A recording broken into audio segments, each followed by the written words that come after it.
কেউ যদি মাজারে আর কবরে সিজদা দেয় গুনাহ বদামল বলেন আচ্ছা যারা সিজদা দিচ্ছেন এরকম আশেক আমাদের দেশে আছে না নাই বলেন তো তারা কি গুনাহ মনে করে সিজদা দেয় না সওয়াব মনে করে আপনি যদি ধমক দিয়া বলেন বন্ধ কর তোর সিজদা বলে কেন কয় শিরক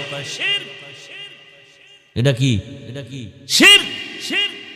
ও আপনাকে পাল্টা প্রশ্ন করবে দাঁড়া